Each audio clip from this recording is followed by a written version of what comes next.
જો Ajwa સરોવરનું level maintain ન રહ્યું તો પછી વડોદરા શહેરના લોકોને પાણી પૂરું પાડવા માટે નર્મદામાંથી પાણી લેવાની નોબત આવશે.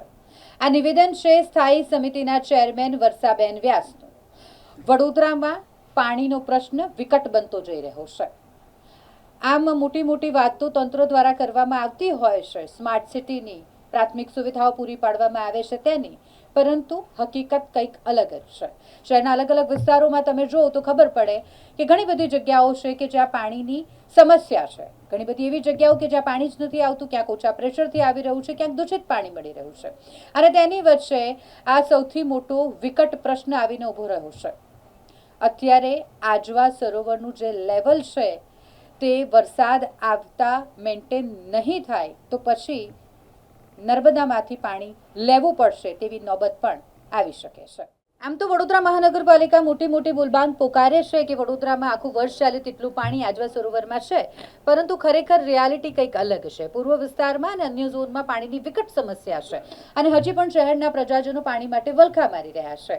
એવામાં જેને આપણે વડોદરાની જીવાદોરી ગણીએ છીએ આજવા સરોવર, ત્યાં જો પાણી ખૂટે તો પછી વડોદરા શહેરના લોકોને પાણી પૂરું પાડવું એ થોડું અઘરું થઈ શકે છે. એક બાજુ મહીસાગર નદીમાંથી મળતું પાણી હાલ 1 મહિના માટે ઓછા પ્રેશરથી આવી રહ્યું છે અને ત્યારે વડોદરા મહાનગરપાલિકાના સ્થાયી સમિતિના ચેરમેન વર્ષાબેન વ્યાસે કહ્યું કે જો આજવા સરોવરનું લેવલ મેન્ટેન ન રહ્યું તો નર્મદામાંથી પાણી લેવાની નોબત આવશે. મહીસાગર નદી રાયકા દોડકા માટીની કામગીરી ચાલી રહી છે. ભગવાનને પ્રાર્થના કરીએ છીએ કે વરસાદ સમયસર પડે. જો વરસાદ ન થાય અને આજવા સરોવરનું લેવલ મેન્ટેન નહીં થાય તો પછી પાણી નર્મદામાંથી પણ લેવું પડશે.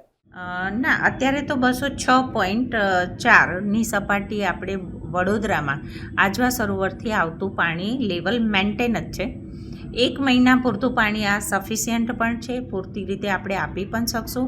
પણ મહીસાગર, રાયકા, દોડકા આ બધી જ જગ્યાએથી જ્યાંથી આપણે વડોદરા શહેરનું પાણી આવી રહ્યું છે એના માટે ફાજલપુર પણ અત્યારે આપણી કામગીરી ચાલુ છે, જે હંમેશા રેતી માટે થઈને ઓલવેઝ જે સફાઈની પ્રક્રિયા હોય છે એ ભાગરૂપે એક કામ ચાલુ છે. આજવાનું અત્યારે મેન્ટેન છે. ભગવાનને પ્રાર્થના કે સમયસર વરસાદ પડે ને આપણને કોઈ જ વાંધો ન આવે. પણ જો જરૂર પડે અને કદાચ લેવલને મેન્ટેન કરવું પડે તો એક સ્થિતિ પ્રમાણે એક આપણે આ એક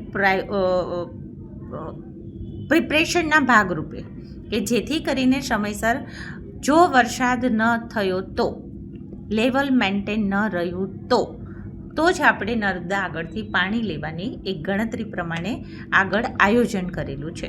અધિકારીને એવું કહ્યું કે 208 ફૂટ એમ શહેરીજનોને પાણી મળે, પણ અત્યારે 206 ફૂટ છે એટલે પાણીની હલાકડી ભોગવી પડે છે. 208, 207 જે રહ્યું એ આપણું ગ્રેવિટી, આપણે બહુ નસીબદાર છીએ કે સર સયાજીરાવ ગાયકવાડજીની જે આ સરસ આજવા સરોવર આખું વડોદરાને પાણી પૂરતું પૂર્વ વિસ્તારને બધાને છે એની અંદર ગ્રેવિટીના ધોરણે પાણી આવી રહ્યું છે.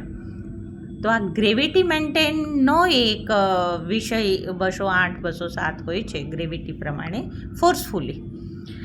બાકી અત્યારે જે આજવાનું પાણી છે એ આપણને વડોદરાને સારી રીતે 1 મહિનો ચાલે એવું છે, પણ પ્રિકોશનના ધ્યાનને લઈને આ એક નિર્ણય તરફ ગયા છે.